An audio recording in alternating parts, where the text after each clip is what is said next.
confirmation. So we start.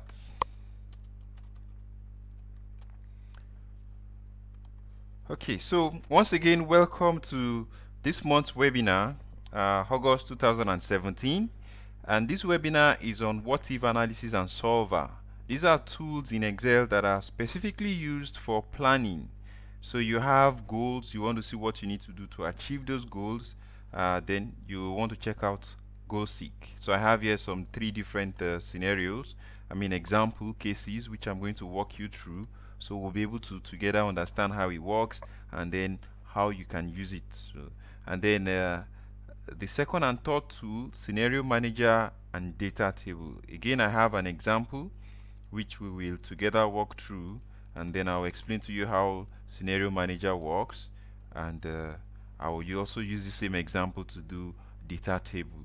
Finally, we'll do solver. So solver is for a lot for plannings that are a lot more intricate, so like doing optimization plans, cost minimization, profit maximization, how to achieve a specific goal, and there are multiple inputs and then probably even multiple outputs, and there are what we call constraints like special conditions. So when you have this kind of very complex situation, you'll find out that solver will help you much better than some of the other tools I will explain. So you can say these are arranged in the order of complexity. Alright, so I'm going to start with Goal Seek. If you have any question, I'm monitoring the chat box, so if you have any question, just go ahead and ask it. I'll be okay, great. I'll be answering. I'll be checking the chat box and answering. So if any question, do go ahead and ask using the chat box. And I'm monitoring.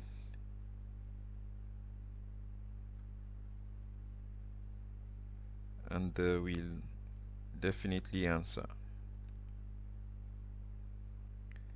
Okay, so Goal Seek.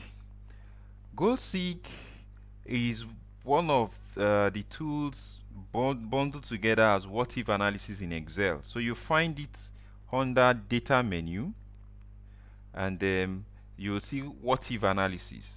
When you go there, you'll see Scenario Manager, Goal Seek, and Data Table. So I'm going to start first with Goal Seek. Okay, so alright, so I'm making sure I'm checking out to see if anyone has asked any question. Alright, so you go to WhatIfAnalysis under Data menu and you'll see Goal Seek. So I'm going to launch it, but first of all, let me explain the example I want to walk us through. So Goal Seek is used for when you have a template in Excel that already tracks something, maybe tracks your performance, tracks your sales, tracks something that already tracks a particular scenario, a particular situation that is of importance to you. And then if you want to find out what to do to achieve a specific goal, then we Goal Seek, you'll get a loan. So take, for instance, you want to take a loan of 100 million naira from a bank, and then you go to the bank, and after a whole lot of discussion, submission of some documents explaining what you want to do with the loan, and then some verification, and all the processes bank will take you through, they finally approved your loan request, and they say they will give you the loan for you to pay back over a period of 10 years, and the interest rate of 18%. So if you plug this into Excel, typically if you take a loan, there are 2 possible ways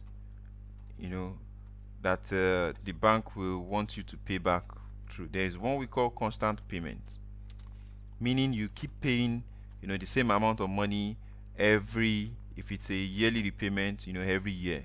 And then there's the one we call fixed balance. So the fixed balance, which is fixed principal,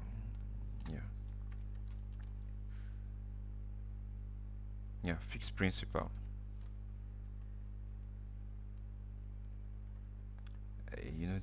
the term I think is either fixed principal or fixed balance. But yeah, the explanation behind it is for that one, right? They split the entire principal. I think it's fixed balance. Let me just write fixed principal or fixed balance. I can verify that afterwards. I have the template. Maybe I will even share with you some of these loan templates. So for this one anyway, what happens is, this is what I have here in this case anyway. The loan you borrowed, you borrowed 100 million naira. They'll split it over the 10-year period, and then you keep paying, interest on top the remaining balance, right? So that one, in the end, what you are paying is not going to be a fixed, it's not going to be a constant payment, unlike constant payment where you pay exactly the same amount, each year, each period of your repayment. So these are the two situations you typically encounter if you borrow loan from the bank. uh, for most of us, especially if you're borrowing as a personal loan, or know you're a business, and you don't have so much of a bargaining power, you'll be most likely given a fixed principal case. I think it's fixed principal or fixed balance. But those are the two types. I can quickly try verify, but let me see. Let me just quickly try and verify the name.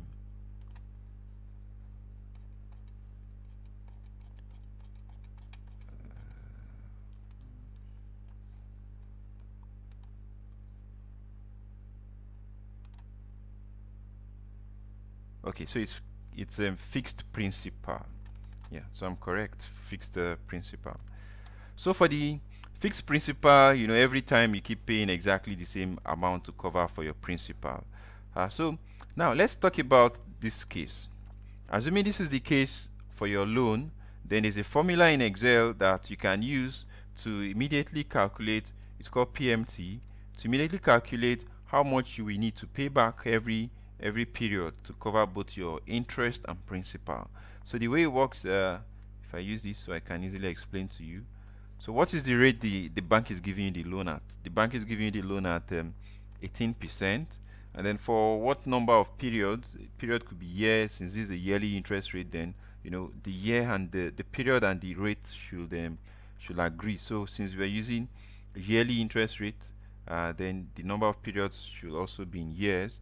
And so what's the money you're borrowing, right? It's a negative 100 million naira, because it's a money you are owing, so it has a negative present value. All right, so I put that in, and you can ignore these other ones for now. They are not capturing what we are facing here. Future value means if you are not going to repair everything, if there are some special conditions. And type is, there are some payments that you start making payment right from the beginning of period, not at the end of period. So in our own case, let's say end of period, the regular case where you pay back after the end of the period. So once you plug that in, Excel will compute for you how much you'll be paying every year. So let's say there's a situation in your own case where you go back and you run this money through you. Maybe you want to use it for business, and you run it through your business plan, and you find out that you can only afford to pay 18 million naira. So this is what you can afford to pay. You can't afford the 22.251 million per year. This is what you can afford to pay, 18 million per year. So now you want to go back and negotiate with the bank, right? That this is what you can afford to pay. So how, with the help of Excel, will you know what interest rate to ask the bank? What interest rate will you ask that will make sure that you'll be paying exactly 18 million naira? Now, if you don't know what if analysis, if you don't know goal seek, this is what you'll be doing. You come here and start changing. You start changing this and checking it out.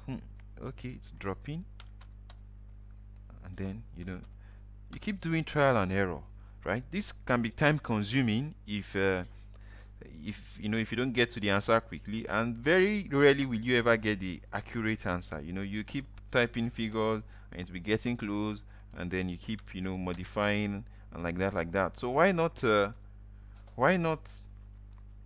let the computer do what it's best at. Why not let the computer automatically calculate for you exactly what you need to do? So you have a goal, you need the computer to walk back. The 18 million naira I want to achieve as what to pay back is going to be here, right? So I want to set this particular cell to what value? I want to set it to 18 million. So 18, 1, 2, 3, 4, 5, 6. So what do I want to change to achieve that? So I want to change the interest rate. So I want to be able to go back to the bank and say, please give it to me at this rate, because I know that if I get it at that rate, I will effectively be paying 18 million naira per year, right? So I put that rate here. In your own case, it's the same method, even though you probably won't be using it for a loan, but whatsoever it is you have a goal, you know what the goal is, and then you want to work backwards to what should I do to achieve the goal. Then this is how, again, you fill them. You put the goal cell here, the specific value for the goal, and then what you want to change, what you want to determine what to do at to achieve the goal. And so once I click on OK, Excel will do its work, right? And you see it's changing the values until it comes to the perfect answer. And then you'll see that Excel has figured out the very accurate rate. See how many decimal places it has. Imagine you are the one trying to do this. Will you be able to type something this long? How many hours would you need to spend to get to this kind of accuracy level, right? So that's GoalSeek. Let me check if I have any question. Then I'm going to use 2 more examples. Okay, so any question?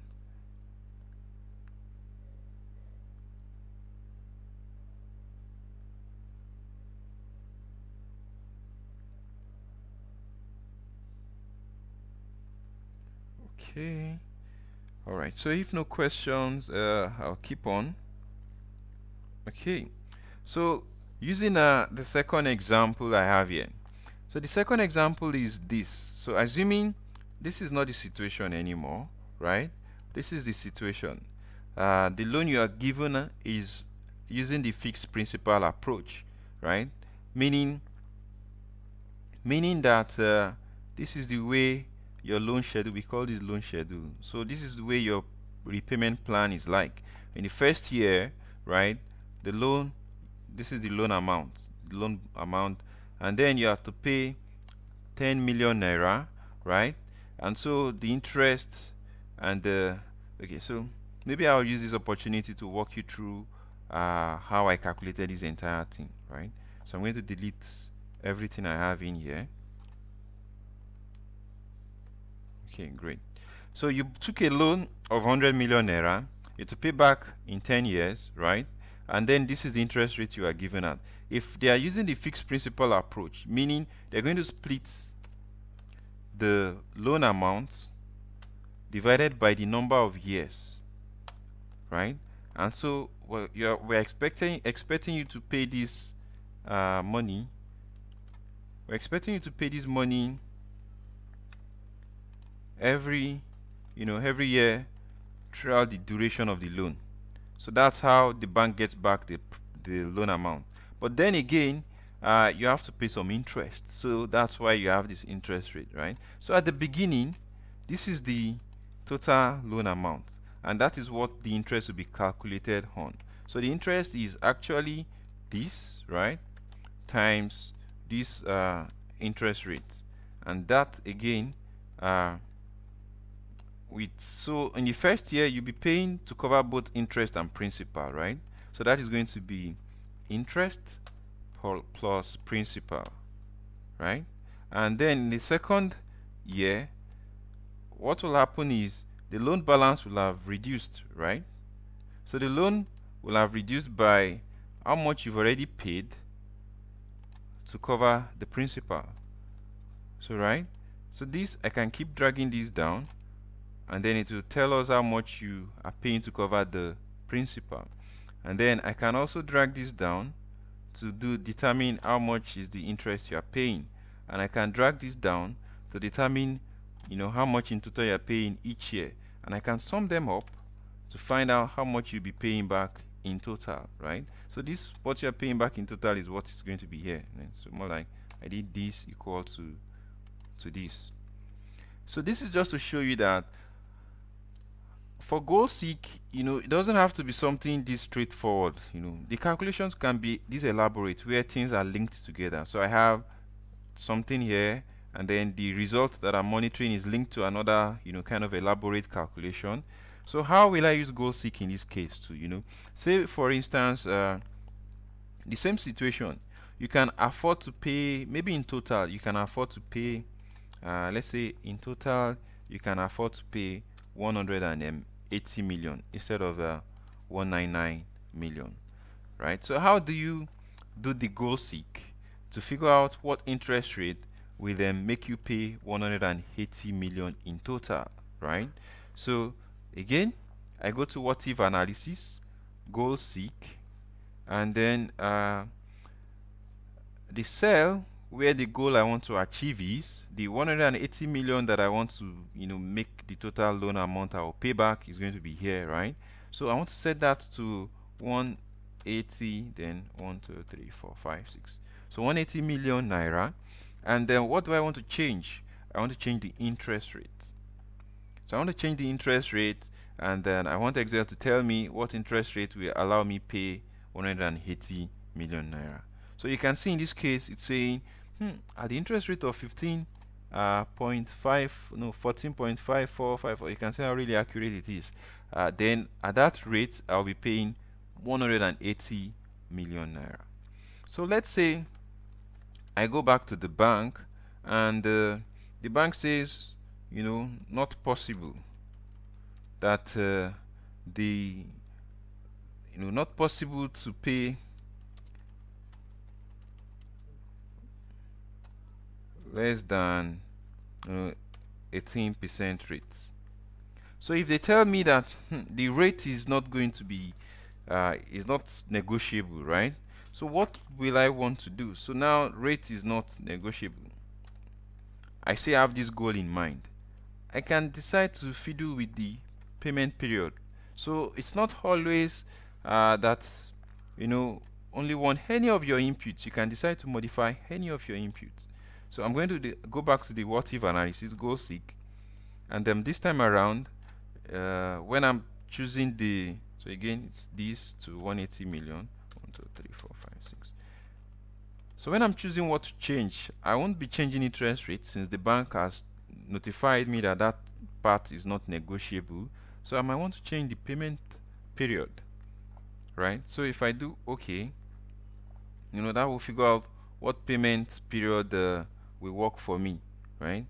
So let me do it on this one, and I'm going to just again build these. Okay, so goal seek, I'm going to change this to 18 million. 1 2 3 4 5 6 6. Yeah, and then by changing the payment period, and so it calculates for me, and you can see how it's changing. I don't think the bank will give you this. You have to pay back over 146 years. But you see how it works. So anytime you just have uh, the inputs well outlined and linking to a specific output, you can always work backwards using GoSeek to find out what to do to achieve a set output. Okay. So do we have analyzer heading? Analyzer heading. Which one is analyzer heading? Okay, Hannah, I'm going to come to that. So I think you're asking, do this analyze that you're seeing here, that you have it. Once you enable solver, there are some things we are going to enable. Once you enable any of these two, you will have these automatically show up in yours. So most likely yours here, your Excel hands here, subtotal. So yeah, you just need to enable it.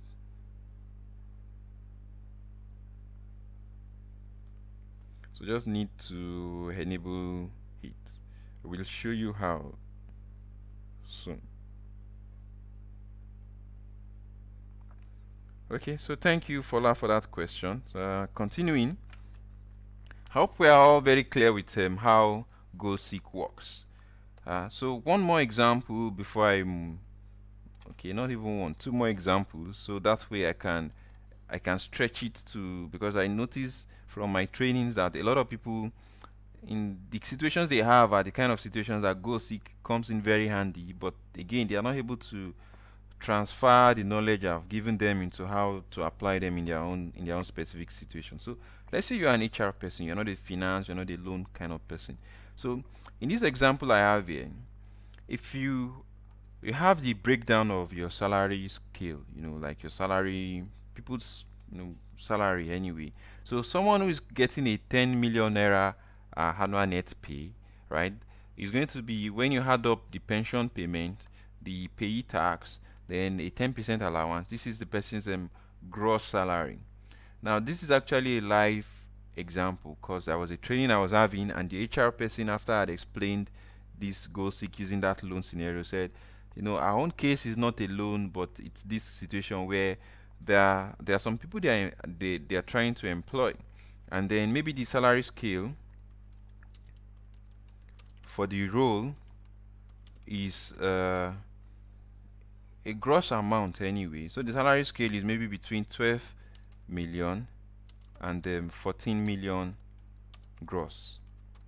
And then there will be situations where someone who is really, really qualified, ticks all the boxes, kinds of exceeds their requirement, but then is asking for a salary, a net pay, because most of the people who come for interview, they, especially for, if that's not your first job role, you will know that it's best to ask for net salary. So you don't really care about the whole adjustment. What you care about is how much it's your bank account at the end of the month. So this person is asking for 10 million naira, and so when you add up all the adjustments, the allowances, the tax, the this and that, the gross comes to 14,200,000. Now, according to the HR person, the range ends at 14 million. This person is asking for 10 million, but this person is very, very good, so she needs to make a report. So in her report, she has to quote the person verbatim, that this person is asking for, 10 million naira, but according to our salary scale, our salary scale only supports, a particular net salary. So for that rule, she needs to find out, for the gross of 14 million, what would be the net salary. So what would be the net salary for a gross of 14 million? So she wants to set the gross salary to 14 million so she can know what the net salary will be, and then maybe ask the participant, the person, what if we pay you so amount net, is that acceptable for you? So she needs to work backwards. Again, goal seek. So with goal seek, you say you want to set this gross salary to 14 million. 1, 2, 3, 4, 5, 6. And by changing what? By changing the net salary. And I do okay, and you see instantly it comes up with, that this is the net salary that will allow you get something within that salary scale range, that band, right? So she says she finds this useful, right? Before she engaged me with that question and asked, what she usually do was to come here and start changing this manually until it comes to something very close to this, which, as you can see, it's a lot of unnecessary work.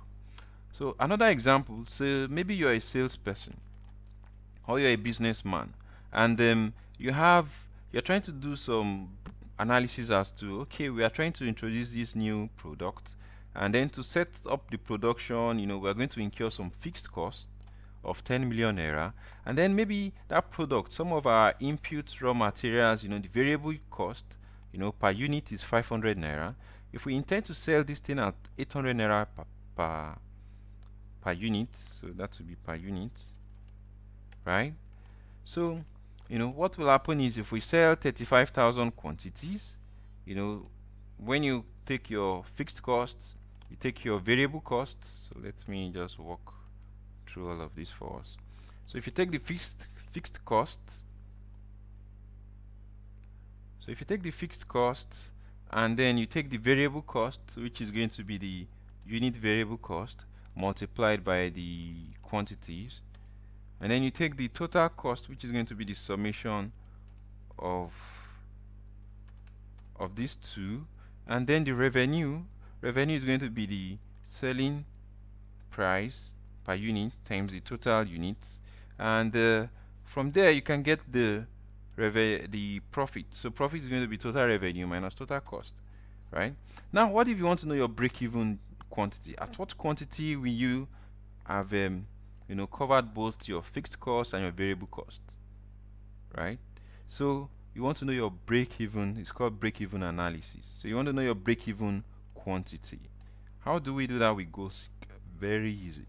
So again, I go to WhatIfAnalysis, goal seek. I want to set, so the point where you break even, is when both your revenue and your cost are the same. Where your revenue covers exactly your cost. So that means your profit, is going to be 0. And you want to change the quantities, right? So, and I do OK. And instantly it's going to calculate, so you can see. So it says by the time I get to like 33,333 quantities, I'll be breaking even at that point. So from that would be like a goal for us. How quickly do we want to break even? Do we want to break even in next 3 months? That means we have to do like 11,000 units per month. So these are good for planning. That's why I say this is specifically for planning. Any question before I move to scenario manager?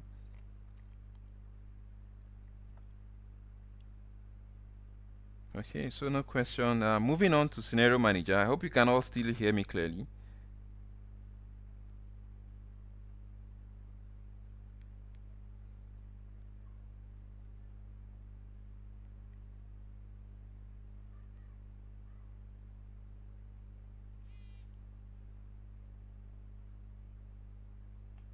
Okay, so I hope you can all still hear me clearly. And so moving on, I move on to scenario manager. If you have any question, remember to drop the question in the chat box. I'm monitoring it and I'm going to answer your question. So next one is scenario manager. We use scenario manager for when you have specific inputs that you want to model different prices or different values for them. Take for instance now, for Nigerian budget, we use a specific amount as the benchmark oil price. That is a very significant input, one very vital input in our national budget. So what do you think the people at the planning office do? They try to create different scenarios. What if, so Nigerian budget,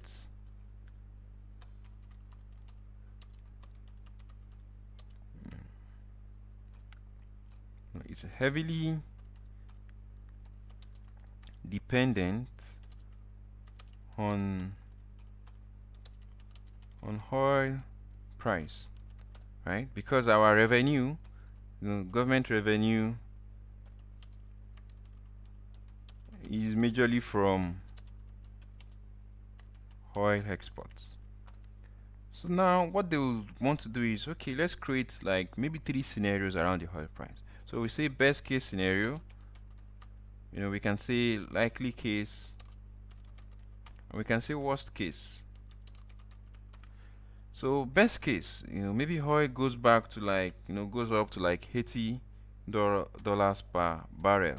Likely case says, maybe it keeps the pattern it has been exhibiting for the last couple of months.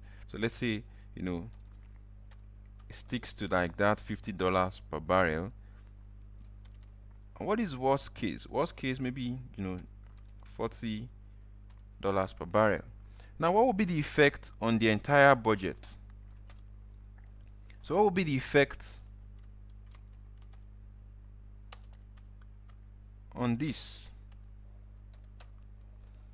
So for every time, for each of these different scenarios, what will be the effect on our budget? We have to incur a large deficit? How much extra source of funding will we need to finance our expenses? The government expenses. and all of those things. So that way they are able to plan very well and put some things in place. So if they give us the benchmark and say, oh, the benchmark is $50 per barrel, but then you know as soon as the oil is beginning to go down to like $40 per barrel, because they've done the worst case scenario, they will know, oh, we're going to need some $3 billion extra to finance the deficit. There will be an extra deficit of $3 billion. They will already have put in place schemes to, discussions with the African Development Bank, World Bank, so that they will already be able to, put in machineries in place to ensure that once, if this happens, then they can easily get a loan. Not that this suddenly happens and then that's when they have to start planning, and they want to borrow a loan, and then they need it next month and they just start asking for it now. But all those things take processes. So because they have created these scenarios, they're able to put in place plan A, plan B, plan C, and kickstart some of those plans ahead of time, so that when a particular scenario comes into play, they can easily switch to that one and then get whatsoever they need. And if it's the best case that happens, meaning they might not need to borrow money. So meaning, if they are going to borrow money too, they might want to consider the fact that things might go really good and we might not need to borrow this money. Then there should be a way for us to back out of it. So all those kinds of things are what with scenario manager you can flexibly do, because you've created scenarios that monitor you know uh, the likely cases for your inputs. And it's not just for one input. You could want to monitor two inputs. You might want to also say, okay, what if our tax revenue is equal to a specific amount. Maybe we're able to get 60 billion. What if we get so maybe we get 40 billion, or we get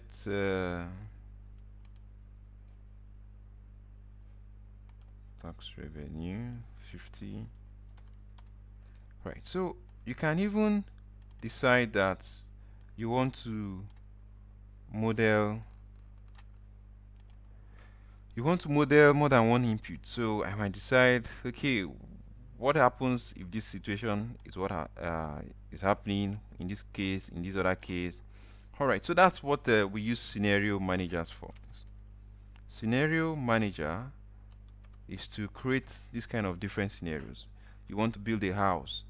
What will happen if the price of cement is this? If the price of cement is that? If the price of cement is, so 3 different scenarios for the price of cement. And then you want to see what will be the total cost you will end up incurring. So what I've done is I've created a simple example for us to walk through, right? So I'm going to quickly just explain what I have in here and then help you get a feel of it. So because I do Excel trainings, right? So let's say I want to do a 1-day Excel training. Actually, I got the idea from a newspaper, and then so it's something that it's not far-fetched. It's close to reality. So I called up the hotel that we felt is an ideal venue, and so the hotel people said their hall cost 600,000 naira per day. And I asked, okay, is that inclusive of feeding? They said no, that feeding is 12,000 naira per person. Then training materials is 3,000 naira, certificate 2,000 naira. We are planning to give a best price for price for best participant. So how will I use these inputs to build up a model to do an estimate of what my profit will be, and is this thing going to be profitable or not? So let's say we decide to go after, actually the training conference room can seat 60 people, but we want them to be comfortable. So let's say we plan 40 people, and then we decide to charge 100,000. 1, 2, 3. So what is going to be the total feeding cost? It's going to be how much to feed one person times how many people we get. Total conference room is going to be this. Total training materials is going to be how many people we get times how much for one material. The same too for certificate cost, how many people times how many certificates we're giving out. And then for price, only one person wins the prize, right? So you can see how you can build up a model around whatsoever you are planning. As long as you have the figures, the inputs, you know the processes you will take through, then you can begin to write out Excel formulas to see, link your inputs to outputs, and then you can create scenarios around them. So let's see how this will turn out. So the total revenue is going to be how many people we get times how much you charge each person. Then total cost is going to be the summation. It's going to be the summation of all of these ones, right? But then we have to pay VAT, right? So VAT is 5%. So 5% of the revenue. And then again, you have to make plans for, because it's the first time we are doing it, so we have to plan for unexpected expenses, so like contingencies. So we said we could set aside like 7% of the total revenue for that. So this is going to be like our gross profit, you know, this revenue minus the sum, this revenue minus the sum of all of these expenses, you know, total cost plus VAT plus contingency. So this gives us the, so this shows me that this is going to be a profitable venture, right?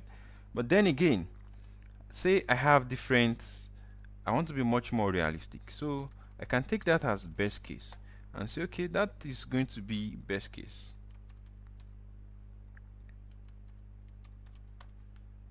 And so I'll take that as best case and say, no, we get 40 people, we charge them 100,000.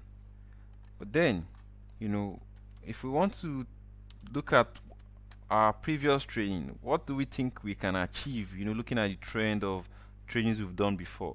You know, trends of training we've done before, you know, you can't get, we don't think we can get 40 people and charge them 100,000. So maybe 30 people and then we charge them 70,000. And then worst case, you know, looking at the economy and a lot of things, I can decide to say, okay, let's also say, you know, this is the worst we know that can happen. The worst that we know can happen is 20 people and then, you know, maybe 50,000. As many scenarios as you want to model, you can create. Just keep listing out the inputs and the corresponding values for each of those scenarios. So once you have this, maybe in your head, you don't have to write it out in Excel. All you need to do is again, what if analysis and scenario manager. So when you go to scenario manager, it comes up like this, and then you keep adding the scenario. So I'm going to add the first scenario. I'll call it best case. And so what are the cells I want to change? I want to change the number of participants and course fee, right? Those are my inputs, right? And so I do OK, and it will ask me for the figures. So well, that's what's already there, 40 and then 100,000. So I'll accept that figure which was already there. Then I had another case, I call it likely case. It will remember to keep this input, so I don't need to reselect that. And then again, for likely case, we said 30 people, but they pay 70,000. Okay. Then I'm going to add one more case, worst case. You can add as many cases. I think you can add up to 255 cases, you know, scenarios anyway.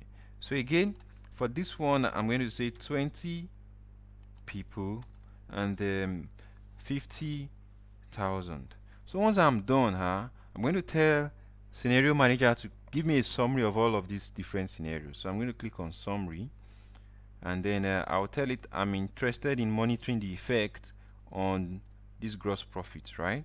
So that's my result cell. Luckily Excel has picked it, but if it hasn't picked it, I'll click on it myself. So I do OK, and then instantly I get this scenario summary. So you can see Excel is saying for the best case, yeah, we make a profit of 2.12 million. For the likely case, we make a profit of 623,000, and for the worst case, we make a loss. We make a loss of 170,000 naira.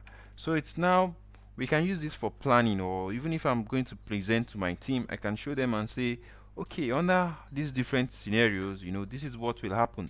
if this was the oil price, I would say, for $80 per barrel, this is what will happen to the budget. This is how much revenue will come in, and then maybe these are something else too I'm monitoring. Maybe this is how much of a deficit we will have, and then if the oil price is $50 per barrel, this is what will happen. If the oil price is $40 per barrel, this is what will happen. So that way you don't have to recreate the scenarios, you don't have to recreate this model, 3 times. You don't have to recreate them, for each of these different cases. Just have your model done, and then use scenario manager to stretch them across the different cases you have in mind. Okay, so that is scenario manager. What about a situation where you want to see different combinations?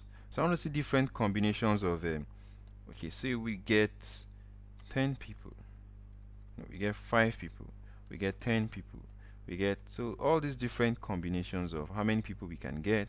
So maybe up to 40 people, right? And then we charge 10,000, we charge 20,000. So again, I want to see for the different rates we can charge, right? Different cost fee. So I want to see what to be for 5 people and 10,000. What will be the revenue we will get? I mean, gross profit. So for all of these different combinations, so combining these and these, what will happen for these and these? What will happen? So this is called data table. It's like a matrix. So you're having a matrix of something changing vertically, another thing changing horizontally, and you want to see the different combination of those two inputs on a particular output, in this case gross profit, right? So this is always how you set up the table. This for data table. So we want to do data table. So this arrangement is called the data table. One thing changing this way, another one changing that way, and then there should be a space where they will have intersected. So where they will have intersected, you do equal to, and then you pick the output you are interested in. So I'm interested in this output, so I pick it, right? And that is all. So once you set it up like this, all you need to do is select the entire table, right? And then go to WhatIfAnalysis, go to data table. Now it's going to ask you some very 2 simple questions. So it says row input cell. What you have changing along the row. So what I have changing horizontally, along the row, right? So what I have changing, this row wise, what is the equivalent in my original template? The equivalent is cost fee, right? And then what I have changing as a column. So what I have here changing column wise, right? What is the equivalent in my template? This is the equivalent, and then that is it. So once you do OK, it goes and computes for you the different combinations, right?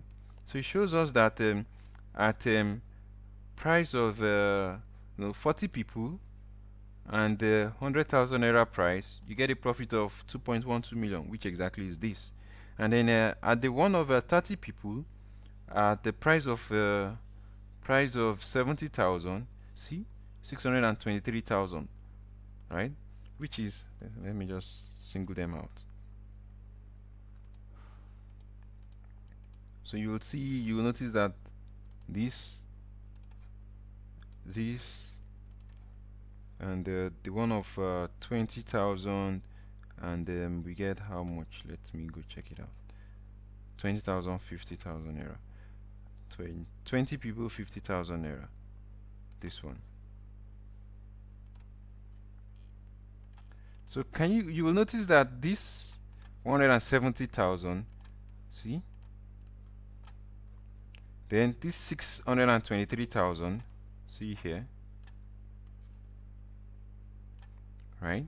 And this was our best case, right? So you can see that with this one I can evaluate a lot more combinations. So that's why we call it data table. It's almost like a sensitivity analysis, like chasing out if something changes this way, another thing changes that way, what will be the impact on something else I'm interested in. Some other cases it might just be you want to see one thing changing only this way, what will be the impact. So this is data table. If I'm into this business, it will show me that, if I charge 20,000 naira, right, I'll never make a profit. See, if I charge 30,000 naira too, I'll never make a profit. So that way, 10,000, 20,000, 30,000, they are out of the picture. No, they are red figures. I will never charge those ones because at that I will never make a profit. So, but if I charge 40,000, I will need 40 people to make a profit. But this profit of 8,000 is not really worth it, right? So with these, you can do some flexible planning, right? Let me just clear off the filter, clear off the formats. I can put this through a conditional formatting and say anything that is less than, so anything that is less than, let's see, less than 0. So whenever I have a loss, it should fill with red. So instantly that shows me where I have a loss. So it shows me that all of these combinations will generate a loss. So that's what the data table can allow you to do like a flexible planning. See something changing this way, another thing changing that way. Alright, so we are done with data table. I'll move on to solver. So solver is used for doing optimization. Sometimes we call it linear programming. No questions. Okay, so I'll keep on. It seems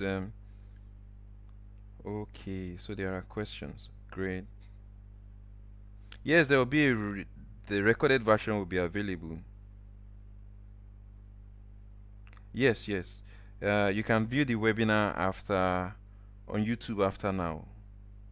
What if I have two changing variables? Okay. So Adenike is asking, what if she has two changing variables? Is that for which one now? Is it for the data? I think for all of them except goal seek, you can have two changing variables. Okay, if you have more than two changing variables, okay, I'm coming to solver. So if you have more than two changing variables, you won't be able to use data table, right? So if you have more than two changing variables, so if you have more than two changing variables, right? In that case, you won't be able to use, let's say, go seek now. Go seek is not going to work if you have more than two. If you want to change it at the same time two variables, go seek won't work. Then scenario manager will work.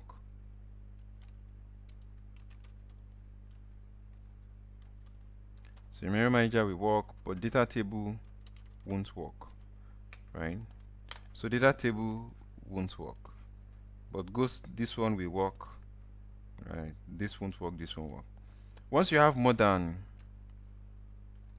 so can only handle one changing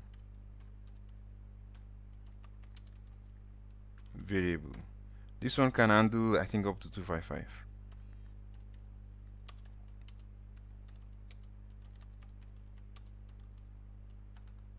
Though I don't think you should have that many variables. And then data table can handle, up to 2.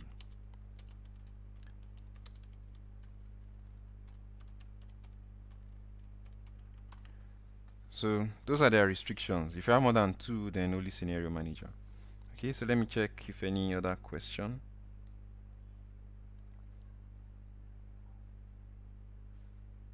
Okay, so let me go to solver. I think your last question is about solver. So let's deal with solver now then. Okay, so this is solver, but first of all, before you be able to use solver, again, you will find it under data table, but ordinarily you wouldn't see it. You will need to do one step. To use solver, you will first need to enable it.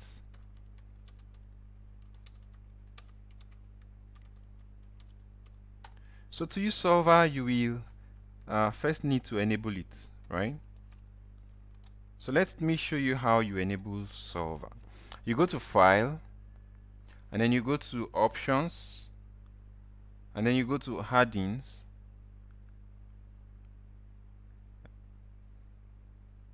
Okay, it's coming up, and then you'll see manage Excel headings. Just straight up go to go, and you'll see solver. So just look for solver anyway, tick it and do okay. Once you do that, you will see solver show up here.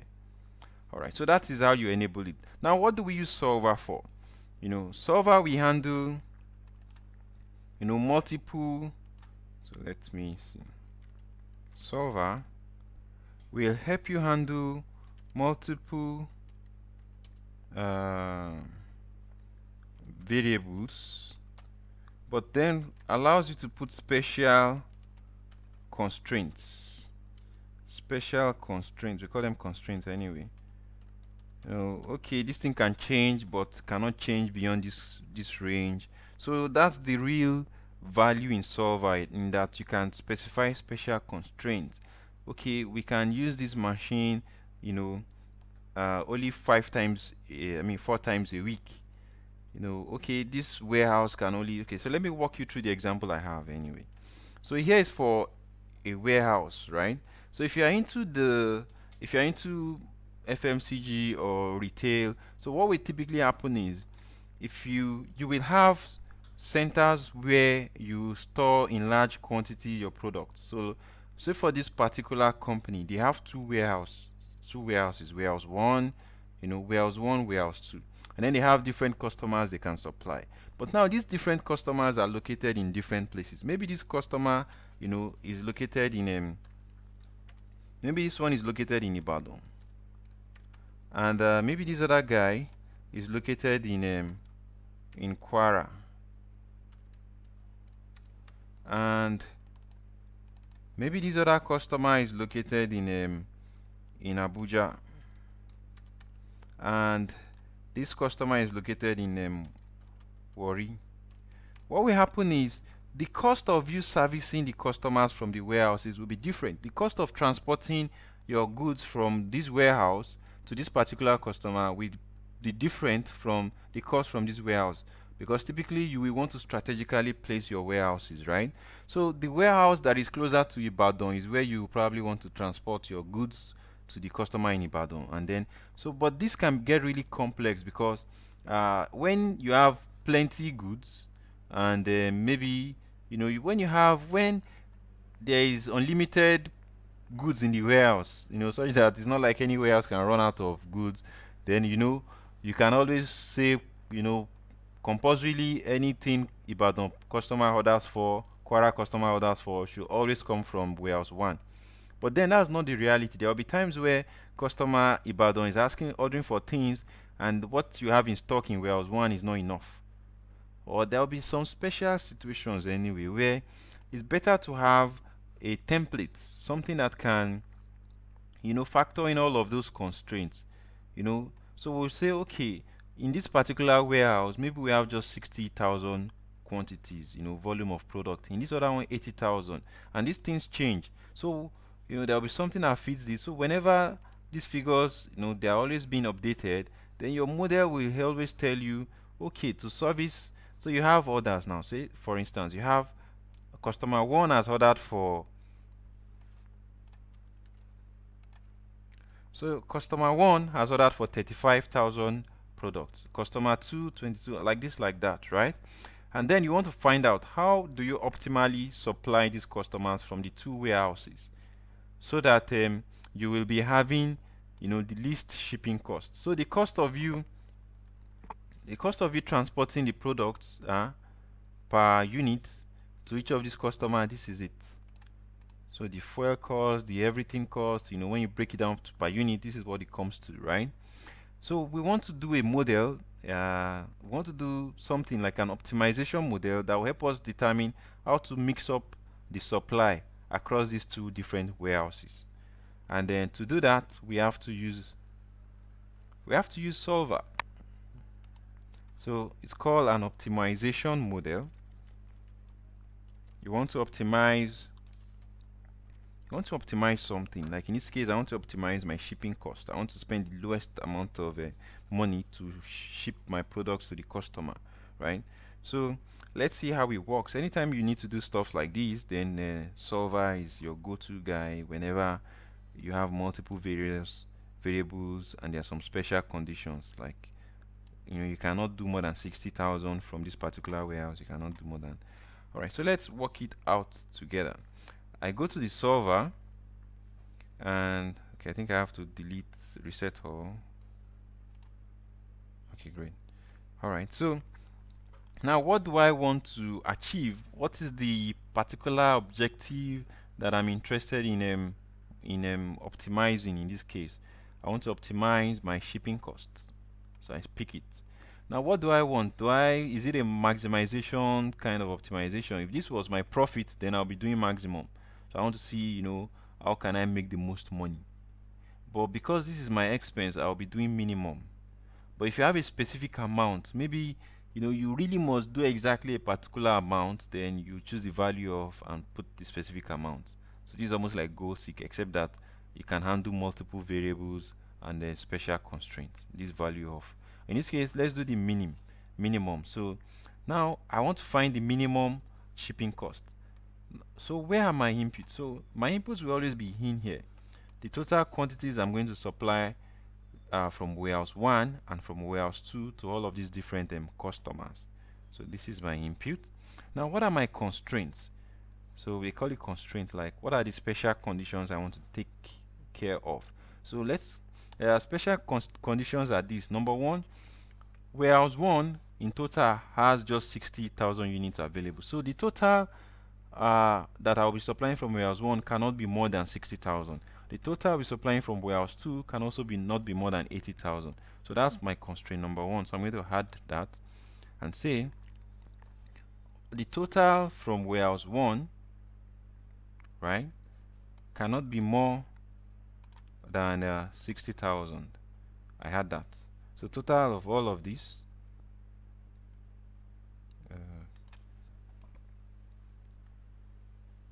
I need to do a summation.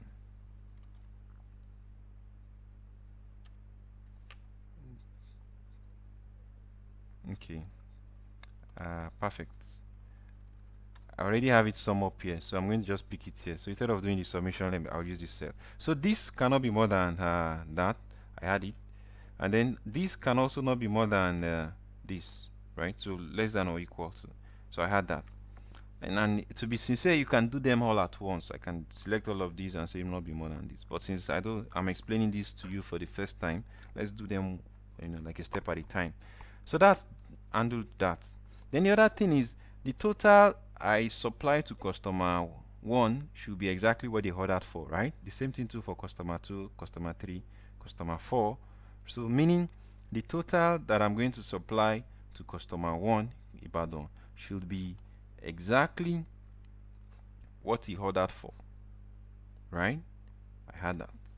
The total I'm going to supply to customer Kwara State should be exactly what he ordered for. Again, I had that. Then the total I'm going to supply to Abuja customer again should be exactly what he ordered for. I had that also. And lastly, what I'm going to supply to Warri customer should also be exactly what he ordered for. And I think that's the last of the constraints. So that's it. So those are my constraints. See, I've added them. And once I come in here and set the kind of algorithm to do it. So in order of preference, you try with simplex. Simplex stands for simplex linear programming. This is we always give it the best answer. The only problem is if your situation is not one that conforms to the linear model, then it won't work. I don't want to bother you with the technicality of how you will know whether your model is a linear one or not, but at least give you one easier way is when you use it and it doesn't work, it will tell you that it's not a linear model, so you will know it's not a linear model.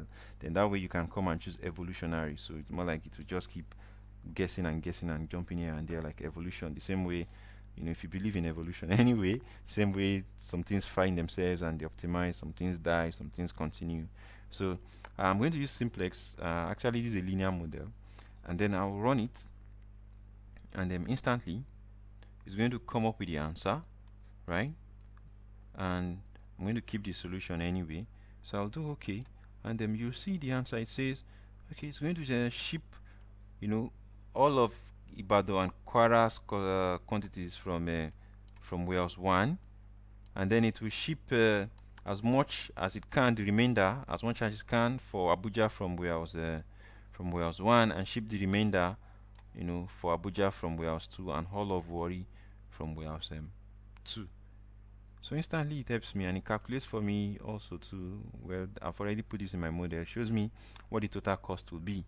So this is an optimization model. This is using a solver. We use it a lot more for things like this. Any questions? Okay, variables all changing in one scenario. Mr. Fowler, I don't think I get your question. You said variables all changing in one scenario.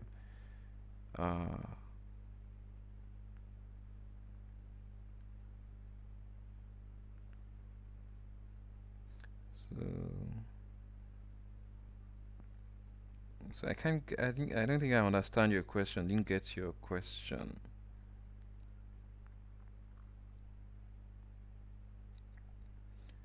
Okay, so and that is it for this month. What I'll just be waiting for is if he. Oh, okay, was answering someone else's question. Okay, so if you have any question, just shoot, ask the question. Maybe anything you want me to go over again, or you want me to, or you want to ask if something else was happening with what I've done work. Any question you have. So like in the next 2 minutes, I'll be checking out if you have any question. So any question, or we round it off here.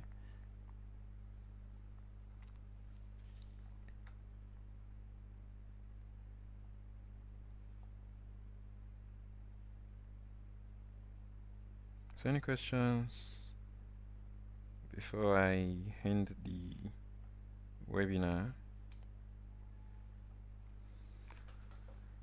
Okay, any questions?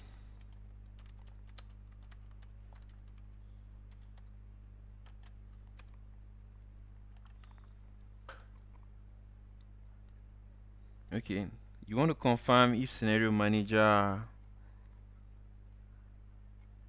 Okay, I'm listening now. So Mr. Fowler wants to confirm something. Scenario manager. So we're back in scenario manager. Yeah.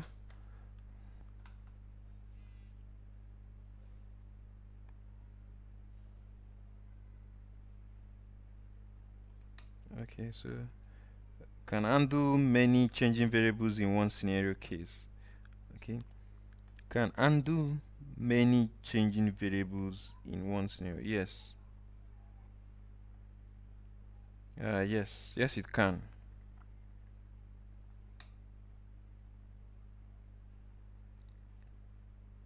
You can in one scenario, I can. Okay, let me say for instance, I can undo.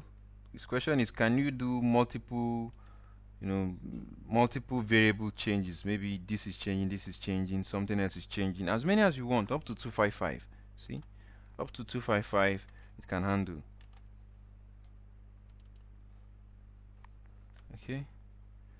Okay, so thank you so much for joining us for this month's webinar. If you have any idea, suggestion on what you want us to do in the next month's webinar, yeah, please share, and we hope to see you next month. Enjoy the rest of your day. Thank you. Thank you for joining today. See you next month.